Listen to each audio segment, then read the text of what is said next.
This is a Hot Pie Original. All right, so let's do Bet the House on Bitcoin. I just made that up. All things Bitcoin. He's been on the show before. He's changing. Are you changing backgrounds? I'm obsessed with backgrounds now since I just watched the lady from the Forest Service not have any plants in her background. I've got, but yeah, I can change it to anything. It's Noted Bitcoin, the podcast. It is Pierre Rochard, and is Michael Goldstein going to join us? Is he in there somewhere? I'm here. I'm audio only. Today. Okay. All right. All right, guys, let's do this all things Bitcoin. But I've admitted last time that Pierre and I talked that it's sort of crypto for dummies. So have some patience here. What about people wanting to get in now? Right. I mean, let me just throw out sort of traditional investing concepts, and you guys tackle them for the average person. And that is fundamentally buy, sell, and hold, because the average person on the sidelines now says, gosh, man, I missed it. Or do you say, yeah. No, you haven't missed it. Buy the dip. How do you approach and how do you teach someone when to get in? Yeah, I think that their instinct is that they missed it by looking at a price chart. And I think that that's actually not the best way to think about whether you've missed it or not. I would look at adoption. So where are we in terms of adoption? I think we're still very early. It's only this week that we had the first country to adopt Bitcoin as their legal tender, currency. And that's the first of many countries that is going to wholly transition their economy to Bitcoin. So I still think that we're very early, even if when we look at a price chart, it looks like, okay, well, it increased in value a lot. And so thus the lemon is squeezed. And I say that too, because you could look at the price chart, for example, in December of 2017 and think the same thing when the price was at $20,000. And now it's at $30-something thousand. And so I do think there's still massive upside on the price side. And that's driven by the low adoption currently, and my expectation that adoption is going to continue based on the fundamental value of Bitcoin, which is that it gives you freedom. So you're saying there are now, well, I'll say there's fundamental applications to look at buying now, right? I mean, you're saying, as opposed to maybe a few years ago, or sort of the ignorant way of looking at crypto was it's just about price, but there are now fundamentals. You just said government's now adopting. So there's things to look at for the average person who may feel clueless that do show you the fundamentals and the upsides. That's right. And the fundamentals are that it's outside of any one person, any one government's control. And that's why it's really appealing to a country like El Salvador. El Salvador has had currency problems in the past. It got so bad that now they use the US dollar. The problem with using the US dollar is that you're at the mercy of the Federal Reserve and commercial banks in the US. And you're just little El Salvador down there. And the dollar community can crush you with inflation, with currency controls. And that is not something that Bitcoin will do to you, because Bitcoin's decentralized. So there isn't a central bank that can just print more Bitcoin and undermine what El Salvador is trying to do. So in a way, by subscribing to a sovereign monetary system that's not centrally controlled, that's hugely valuable for a country that has trouble having a currency of its own. Yeah, so Michael, the average person looking at what is the price point? What is the price right now? 32,000? 37,000. Oh, 37,000 for a Bitcoin. And they say, that's pricey. That's a lot for me to jump in. One of the fundamentals to watch is exactly what Pierre is talking about now, and that is the prediction, the bet that more governments that are unstable governments are going to start to adopt Bitcoin. Is that a sensible fundamental to make a play on this? I think that's one of many. I think many Americans are waking up to see how it's affecting them. So, I mean, the currency controls that affect El Salvador, it harms them at a sort of exponentially worse rate than anyone in America, because they just it's a very small country, it's a very poor country relative. But that being said, the average guy in the United States is being screwed over by inflationist monetary policy that means that they have to, look towards things other than just saving money for the future. They have to scramble to become, investment gurus and real estate moguls just to try to get ahead in the world. So even here, there's real reason to want a good that you can just grab, you can hold it for years, and you can know that your share of the larger economy is not going to get diluted. Just so people understand, the fundamental of it all is it's a finite number, so you're betting on demand, right? Yes. That's the. And I should also note that you can buy a fraction of a Bitcoin, so you don't need $37,000 right now to get in the game. If you have $1, that's enough on Cash App. Yeah, I was curious about that. So. You can put in any amount? Any?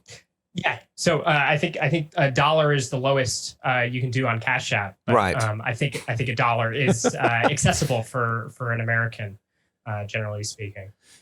Okay, so I'm not even going to ask you about how Bitcoin or how crypto factors into just the average person's portfolio. I mean, I'm sure you get this. I mean, here you got the average person with a 401k or some investment set to the side. And it is legitimate now that they're hearing, maybe a portion of your portfolio should be in crypto. Do you get that a lot? Are you saying, hey, get away from stocks and come more towards Bitcoin? Do you acknowledge that it should be just a part of a portfolio? I will say, as someone who has lived his entire adult life as a Bitcoin native person in the world, these other investment opportunities such as real estate, such as equities and bonds and all of that, those are very tough sells when relative to Bitcoin, because Bitcoin has such strong fundamentals. I know exactly what I'm getting. I know, Amazon can't print more Bitcoins on me. More real estate can be built, but more Bitcoins can't be made. I know what it is. So these are actually really tough sells for me. I can't speak to older, more experienced people. They might have reasons why they want to stick with these investments, but I do think that it should be strongly considered for anyone's portfolio. Okay. Is there, do both of you, will you do this and do you do this? And that is, hey, a word of warning to those of you who are day traders, look out. Or do you acknowledge that part of this investment strategy can be someone that's in and out of crypto pretty constantly? Or is your recommendation, stop it, hold? I'm very much in the hold camp, because we view Bitcoin as a savings technology. We like to view Bitcoin because we're thinking about its fundamentals. That's necessarily saying there's going to be volatility and we don't care. Well, with that in mind, you need a long-term commitment to it. So we like to look far down the road. If you're day trading, you're putting that at risk because of short-term noise relative to that bigger picture. But there is an appetite for that. I hate to push you on it. Gambling's popular. Yeah, I was going to say, there was just, I don't know if it was yesterday or the day before, that economists are now saying that one of the things that they're finding in terms of the weird job numbers of right now is that more people are into crypto. And so they're looking for less traditional work. They're in essence, I think they're saying they're day trading and saying to heck with those hourly jobs. So If I say, I know, I hear you guys, you're preaching to me, you sound like my dad, but I do feel like getting in some action here. I want to do some day trading. So, okay. So what if I'm looking for dips, if I'm looking for the noise, and I'm one of these people that's in, I want to gamble, guys. I'm sorry you don't like it, but I want to gamble. What noise do I look for? So I think that first of all, it's wise if you're going to gamble on Bitcoin instead of gambling on the lottery or in Vegas, because at least you have a positive expected value. If you zoom out, that this thing is trending upwards, so the trend is your friend. And then if you're really insistent on trying to figure out if there are signals, one quantitative measure is the stock to flow ratio, which has a very wide band of possible future prices in it. But if we look at where we're at today after this big crash, down to $37,000, that it's undervalued by that measure of stock to flow ratio. Now, does that mean it's going to inevitably go up? No, it could continue to be undervalued. It could get more undervalued. But if you're into gambling, I think that the odds right now are very much in the favor of going long Bitcoin.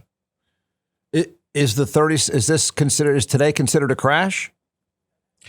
I just mean the past few weeks or months from the high of $60,000 that we saw this year. Right. I know this is crystal ball, but this is what we all do.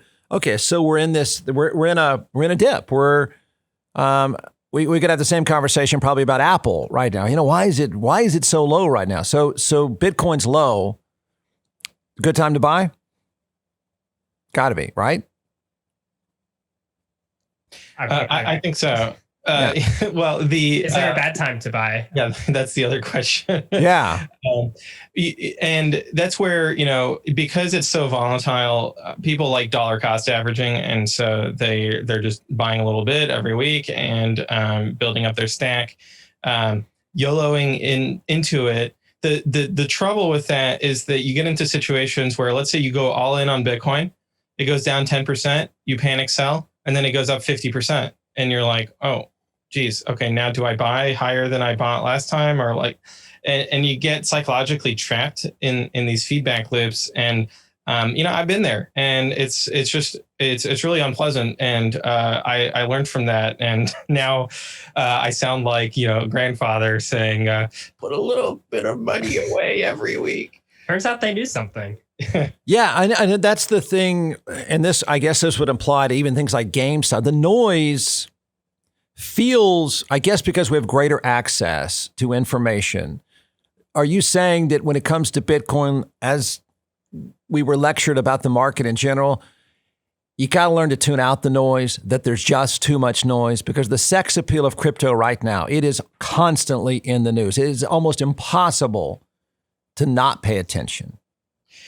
That's right. And the journalists are not like objective third parties who are impartial and immune to the bull and bear animal spirits going on. So the journalists put out really good, positive news when the price is going up. And then when the price is going down, they put out really bad, negative news. So the news is driven by the price.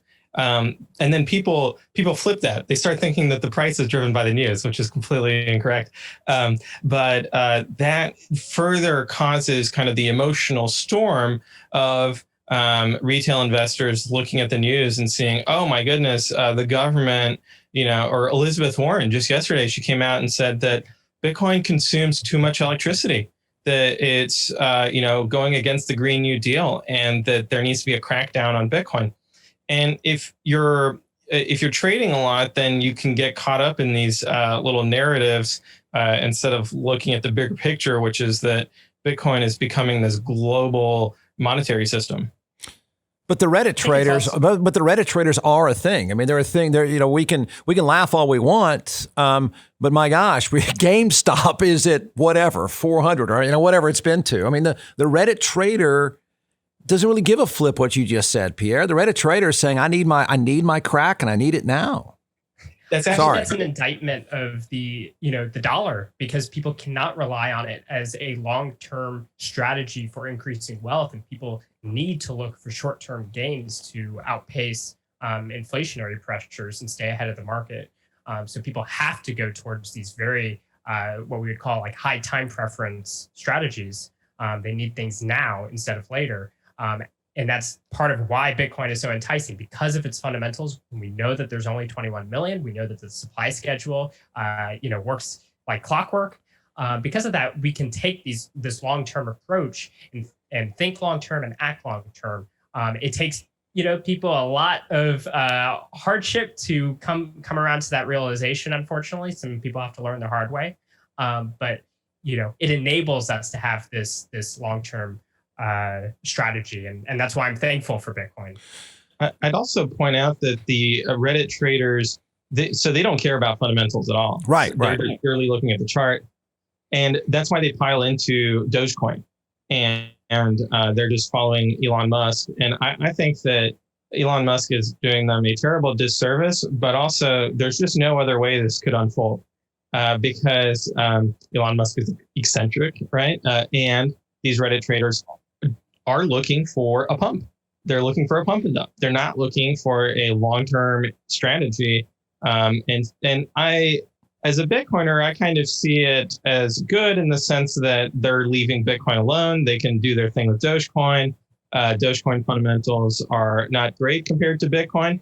Dogecoin fundamentals are better than the US dollar fundamentals. And that's just one of the many ironies and paradoxes of the world we live in. Yeah. Before we try to balance the noise, what about that? I mean, I don't know how to explain away Elon Musk, pro or con. I mean, that's real power, I guess. But the average person, again, here's, okay, I've heard Bitcoin for a while. These guys seem normal. They seem to be talking an old school game on Bitcoin. But what's up with Dogecoin? I mean, what is the real difference, short term and long term? So Father's Day is coming up. You're doing the gift boxes. Yep. So here's something that's certainly not a tie or a sweater or a pair of socks. Not a bad idea. Well, I think it's great if you don't know what to get your dad. I mean, get him some hot sauce. That way he can prove how much of a man he is, right? And this hot sauce will go great, and your dad will love it. So I think it makes a great gift box. You can go to our website and find those there. It come in packs of 4. It's a great box you just give to your dad and say, listen, here, Dad, thanks for being my dad. And it's not that sock that's just going to go in a drawer. It's not that gift card that's going to go in a wallet, never be used again. It's actually something he can share with his friends. And so I think it's a great idea. All right, order a box now. It's atxhotsauce.com, atxhotsauce.com. So Dogecoin is a copy of Bitcoin software. An old copy. They have not been keeping up with new updates to Bitcoin. So already, including fixing vulnerabilities. Yeah. So short term, I do think that just from a purely engineering perspective, I mean, it is it's not a bridge I'd want to cross. But let's put that aside. Long term, the issue is that Dogecoin does not have a supply cap like Bitcoin has. So Bitcoin has a 21 million Bitcoin supply cap. Dogecoin does not. And so it'll continue to create more Doge forever.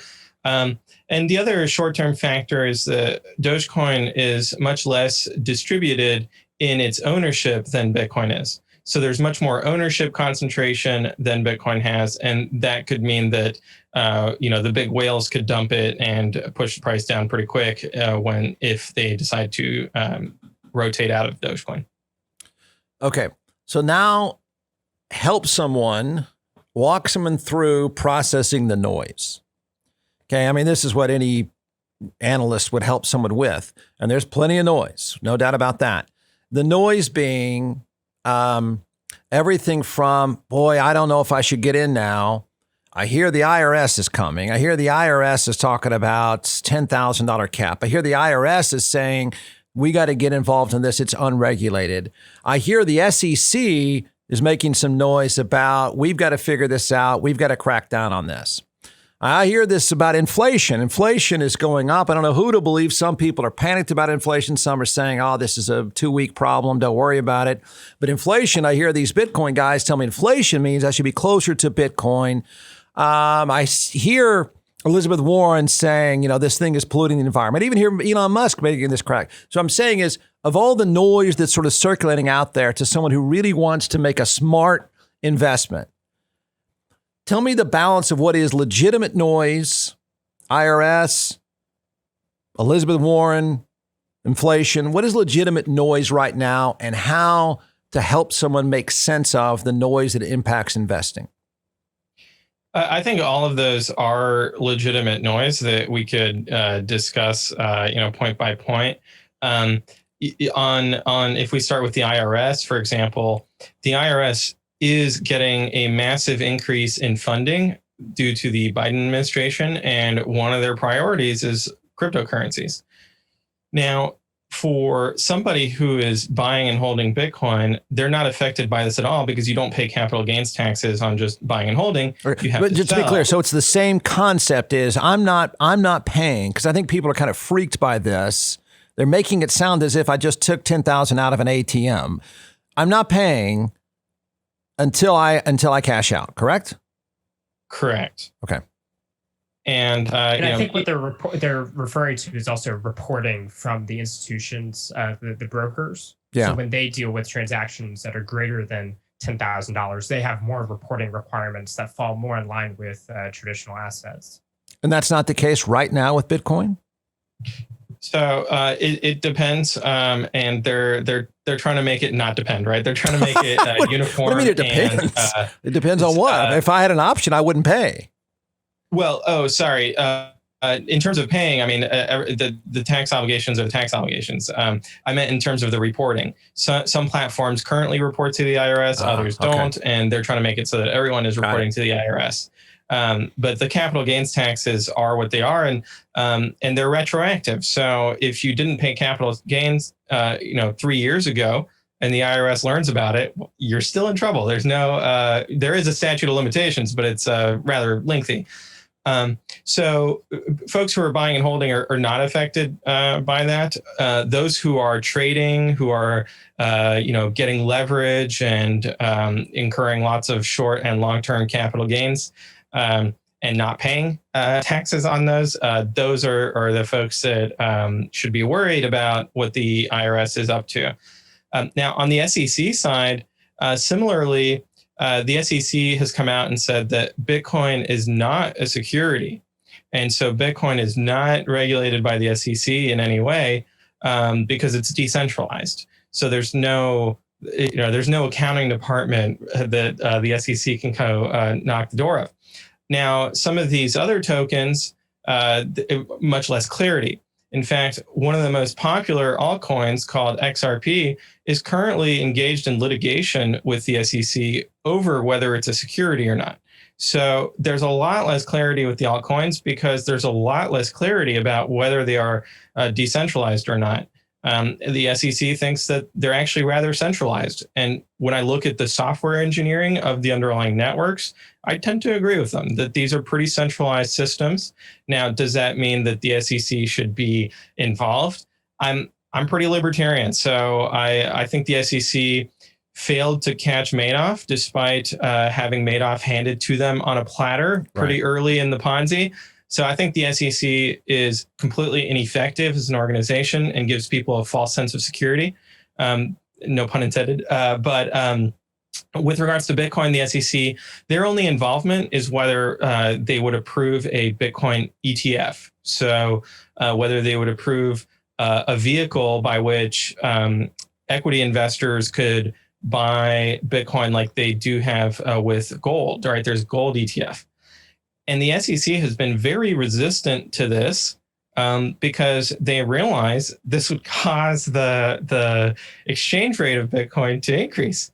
And it had that effect with gold. When a gold ETF came out, it became a lot more convenient for a certain class of investors to go and buy gold. They could do it, in their brokerage account, their traditional stock account, pretty easily. So the SEC is very reluctant to approve this.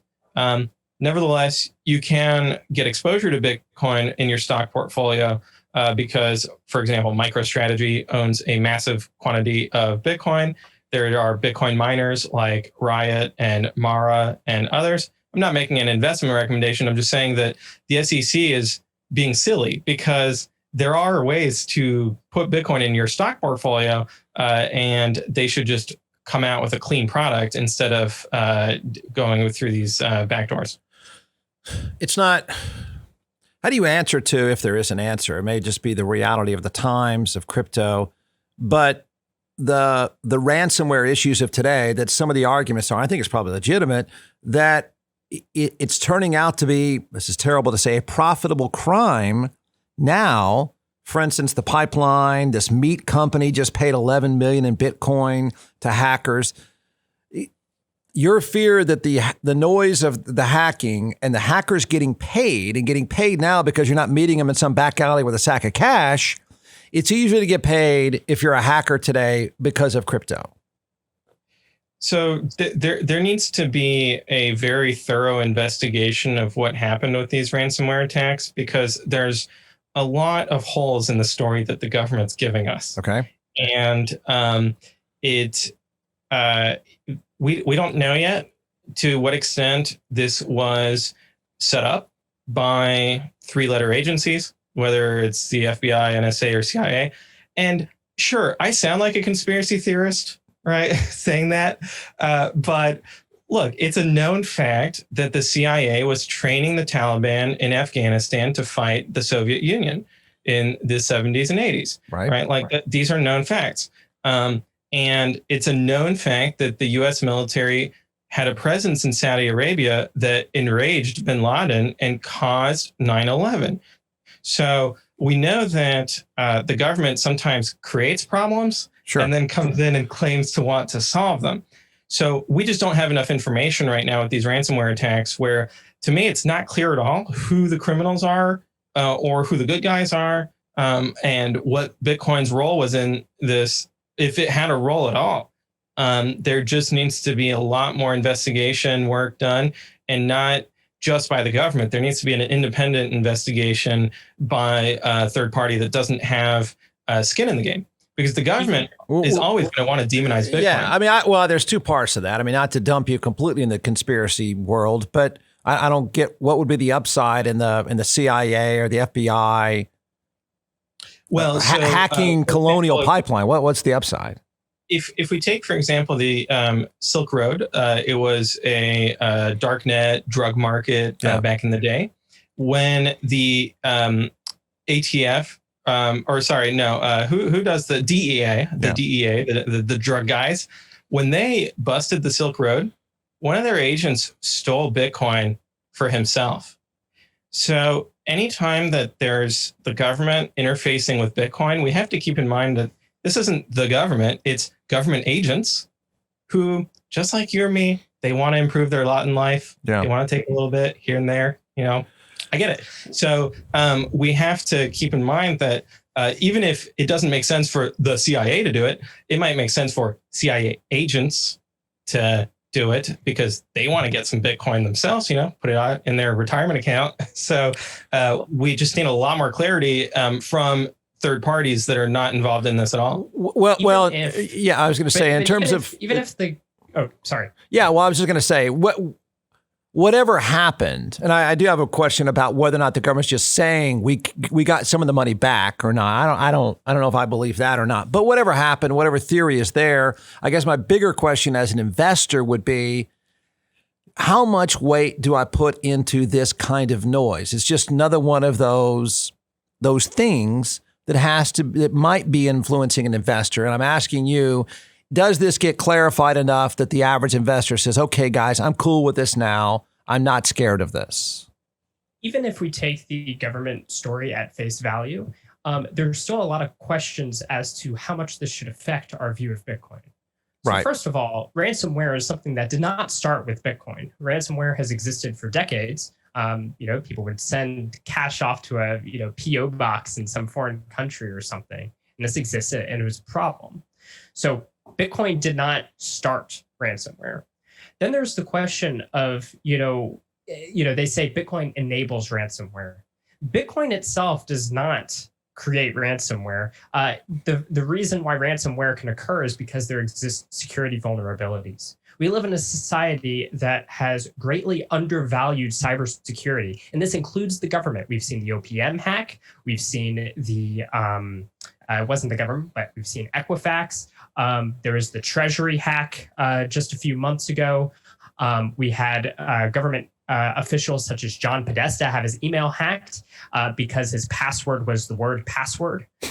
So cybersecurity has been greatly undervalued.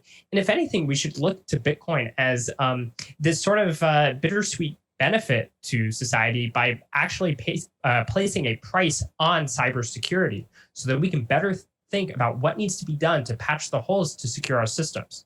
With Colonial Pipeline, the way that they got in was because they got their hands on a login, which that itself requires questioning as to how do they manage to get that password. But then they were able to get into the remote VPN, which raises the question of do they actually need to have remote access to the system? And then there was no multi-factor authentication, meaning as long as you had the password, you didn't need another device to confirm that it's actually the person who is meant to be using that password, and therefore they got in.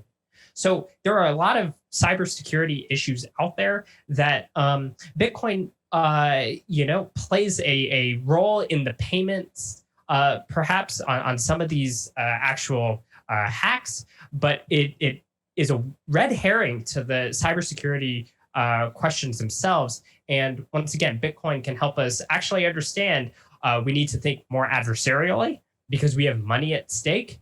And the information that we deal with also has a price on it and it's worth something, and we should do what it takes to defend it. So going forward in terms of investing, what's the best noise that you could hear as a crypto investor? I know you mentioned El Salvador, so I guess I'm trying to think of the positives here. Forget the negative noise, just think of the positive noise. So going forward, if I'm currently a crypto investor or I want to invest more, what do I want to hear that tells me, aha, this is gonna go places now? I'm going to say that the so-called negative noise is also positive noise, because what we're seeing is that Bitcoin has grown so much that the government has to actually care about it, whether they're caring about it for good reasons or bad. It's validating the fact that Bitcoin is growing in adoption, which points exactly to the fundamentals that we were describing earlier. So it's actually, to me, when I see that the IRS, or the SEC, or now the IMF has their concerns about Bitcoin, to me, that makes me more excited about Bitcoin and makes me want to go find out how I can acquire more. Yeah, no, that's a good point. I've wondered that too, that the person who questioned it, the more you hear IRS and SEC, the more legitimate it becomes, correct? Yes, they would not be worried about it if they thought that it had peaked, that it was going to zero. They know that this has been growing, this is going to continue to grow because of the freedom it gives its users. The other good noise I would point out is that the Bitcoin protocol itself is being upgraded. And so there is an upgrade called Taproot that is being activated this year that massively overhauls how Bitcoin smart contracts work, and it's going to unlock a lot of different use cases. So that I would point out as good news. And the other good news is on Bitcoin scalability. People have often complained that Bitcoin can only do 7 transactions per second and that this is not enough to onboard the whole world. Well, there's a second layer that works on top of Bitcoin that has the same level of freedom of Bitcoin because it is open source and it actually leverages Bitcoin's blockchain. It leverages those smart contracts to provide basically infinite transactions per second and instantaneous settlement. It's called Lightning. And that is one of the main catalysts for what happened in El Salvador, where the El Salvadorian government, the president there, saw that with Lightning, it actually is realistic that everyone in El Salvador could use Bitcoin and that it would become their currency of choice. So there's, and Lightning itself is constantly upgrading too, because there's a lot of engineers who are really excited about it and who are adding features and improving it to make it increasingly robust and with more use cases. So I think that's hugely positive, good news. But really, if we think about what Bitcoin promises in terms of reliability, the best news is that Bitcoin just continues to work as advertised. Every 10 minutes, a new Bitcoin block comes out, and it just keeps chugging along and ignoring the noise. What's the 2-year low and what's the 2-year high? 2-year high, I'd say between $200,000 and $400,000. And I give it a big range because it's very volatile. How long did it stay at 200? Do you know? How long could it? No. How long did it? If it got to 200, how long did it stay there? Sorry, are you looking back or looking forward? I'm looking over the last 2 years. I'm just trying to find I'm taking out my in my own head. I'm taking out a chart here. I'm just doing the old school thing. I just want to know what the 2-year high was. Got it. Yeah, 60,000, which was a few months ago. Okay. And the low was 3,000 something. Yeah. Ooh, 2 years ago? That was a year ago. Wow. Because there was a flash crash due to the corona hysteria. Okay. Right now, people getting liquidated. Yeah. Oh, okay. I get it. Okay. Yeah. So it kind of in a way, it followed the market at that time. As people said, that's it. I'm screwed. I'm cashing out. That's exactly right. Wow. Yeah, March 12th. Wow. All right. If we take a look at the stock to flow multiple, we can actually kind of think of Bitcoin not in terms of its highs and lows, but kind of a somewhat average of the trend that it's following. So it could even be possible. I'm not making any definitive claims or predictions here, but it is within reason. I should say that the sort of average Bitcoin trend would have us at 200,000, in the next few years, which means that, it could be higher, could be lower. Yeah. But the same way that, the last cycle, there was a trend of about 8,000 and it oscillated around that.